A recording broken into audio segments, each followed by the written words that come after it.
Kati is not just a town, it is the heartbeat of Mali's military. A garrison city 15 kilometers northwest of Bamako, it has been the birthplace of coups, the headquarters of generals, and the crucible where the nation's soldiers are forged. On March 22, 1979, a boy was born in this town. His name was Sadio Camara. His family was not wealthy. His name was not known outside the barracks. But from his earliest days, he was surrounded by the rhythms of military life. He would grow up to become one of the most influential men in Mali. He would reshape his country's foreign policy, expel a former colonial power, and bring a new superpower into the Sahel. He would be sanctioned by the United States, courted by Moscow, and feared by his enemies. And on April 25, 2026, he would die in the same town where he was born, killed by a suicide bomber who drove a car packed with explosives into his home. This is the story of General Sadio Camara, the architect of Mali's sovereignty. And this is Voice of Africa. Sadio Camara's journey began at the Koulikoro Joint Military School, the most prestigious military academy in Mali. He was not content to simply pass. He excelled. He graduated top of his class, a distinction that would follow him throughout his career. His peers respected his rigor. His superiors noted his discipline. After graduation, he served under General El-Hajj Gamu, a veteran commander who had fought in the northern insurgencies. Those were dangerous years, as Tuareg rebellions and jihadist groups began to tear at Mali's fabric. But Camara's path was not only on the battlefield. Between 2016 and 2020, he served as the director of the Kati Military Academy, the Président Militaire de Kati, where he trained the next generation of Malian officers. He was known as a strict educator, a man who refused to bend the rules even for his own family. According to those who knew him, when his own daughter applied to the academy, she was rejected. Twice, he did not intervene. That discipline, that refusal to show favoritism, earned him the respect of his subordinates. Camara also understood that to lead Mali, he needed to understand the world. He pursued advanced military training in Russia, China, and the United States, three of the world's most powerful nations.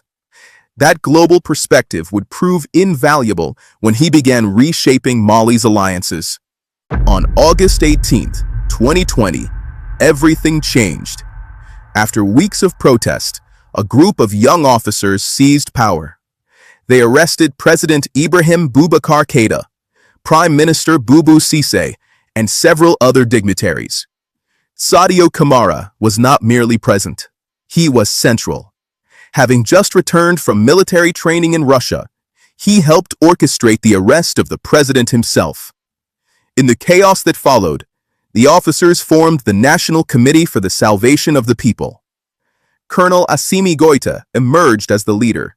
Sadio Camara became his deputy, the second in command of a military junta that promised to restore security.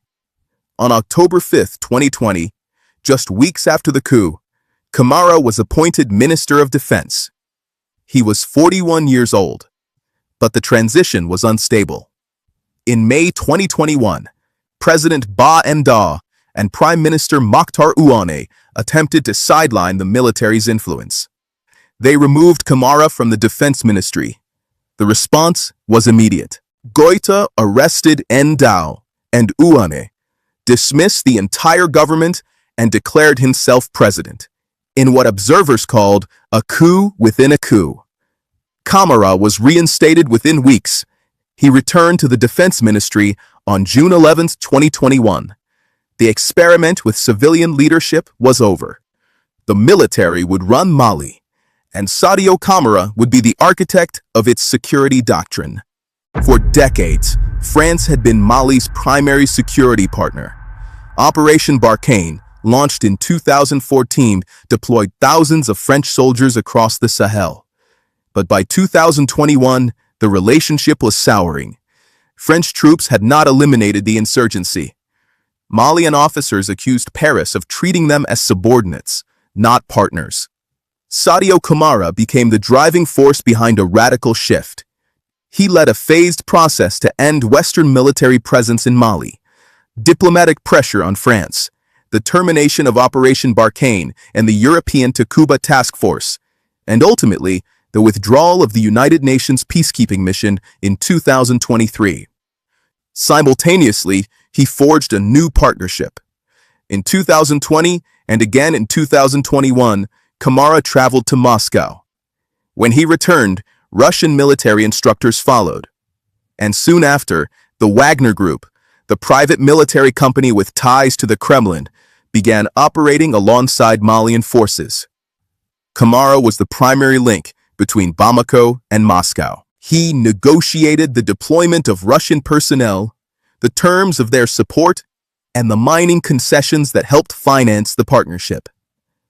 After Wagner's founder Yevgeny Prigozhin died in 2023, Camara helped restructure Russian operations under a new banner, Africa Corps, now directly controlled by Russia's defense ministry.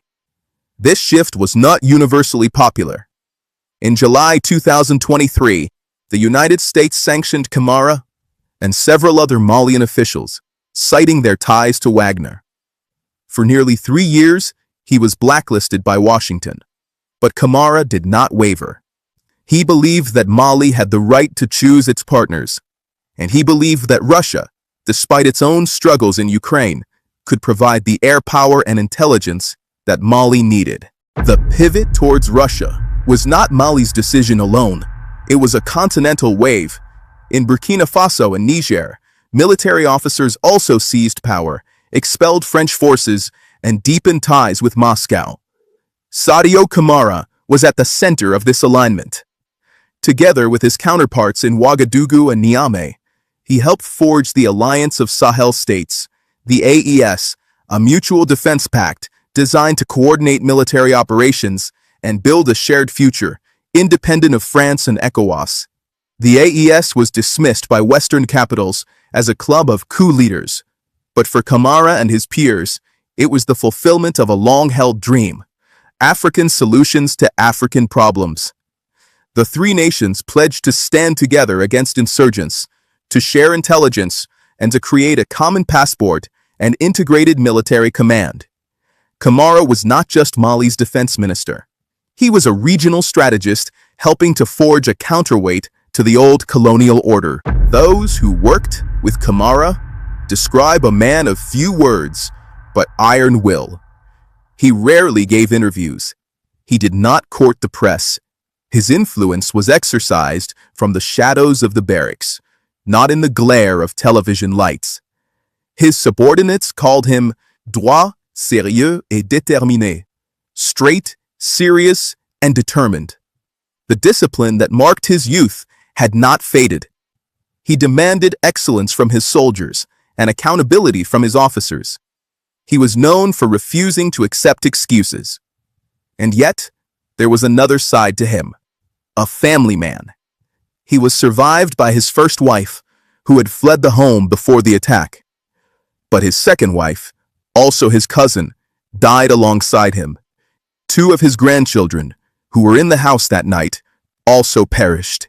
When the attack came, Camara did not hide. According to a government spokesperson, he returned fire, succeeding in neutralizing some of them before he was critically wounded. He died in the hospital, fighting until the end. On April 25, 2026, the enemies of Mali struck. It was a coordinated offensive of unprecedented scale. Attacks on army bases in Gao, Kidal, and Sévaré, gunfire near the international airport in Bamako, and a suicide car bomb aimed directly at the residence of Mali's defense minister. The bomb was driven into Camara's compound by an attacker from JNIM, the Group for the Support of Islam and Muslims, an al-Qaeda affiliate. The explosion destroyed much of the residence. When Malian forces retaliated, they found the minister gravely wounded. He was rushed to hospital, but it was too late. The news hit Bamako like a thunderbolt. President Goïta declared 2 days of national mourning. The funeral was held at the parade ground of the 34th Engineer Battalion in Bamako, with the heads of state from Burkina Faso and Niger standing alongside their Malian counterparts. At the funeral, dressed in combat fatigues, Goïta paid tribute by bowing before Camara's coffin, draped in the Malian flag. The alliance of Sahel states vowed to hunt down the assassins. Al Jazeera's Nicholas Hawke, who has covered Mali extensively, called Camara's death a major blow to the country's armed forces. He noted that Camara had been seen by some as a possible future leader of Mali. But the blow was not only symbolic. Camara was the primary link between Mali and Russia, the guarantor of the partnership that had defined Mali's security strategy. With him gone, analysts warned of a zone of uncertainty regarding the future of the Mali and Russian alliance. In the hours after Camara's death, Russian forces withdrew from Kidal, the northern stronghold they had helped recapture in 2023. A rebel spokesman claimed an accord had been reached. A Malian official told AFP, "The Russians betrayed us." History will debate Sadio Camara's legacy. To some, he was a nationalist hero who liberated Mali from French domination. To others, he was an authoritarian who traded one foreign power for another. To his enemies, he was an obstacle to be removed. But what is beyond dispute is this: Sadio Camara reshaped Mali's place in the world. When he took office, French troops were still deployed across the Sahel. When he died, they were gone. When he took office, Wagner was a rumor. When he died, Afrika Korps was a fixture of the Malian military landscape. He was not a perfect man. He was a soldier. He believed that sovereignty required strength, that security required hard choices, and that Mali could not wait for permission to defend itself.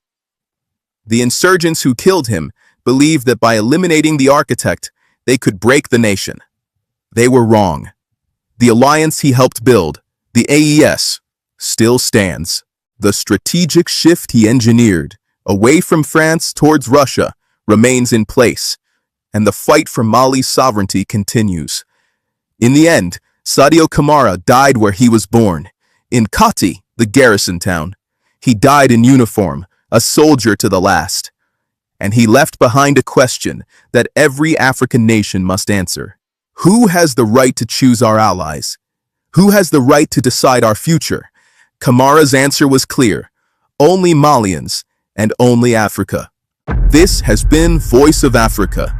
If you believe that African nations have the right to choose their own path, subscribe to our channel. Share this video and comment below. Where are you watching from? Bamako, Ouagadougou, Niamey, Accra, London, New York. The world is listening, and the legacy of Sadio Camara lives on.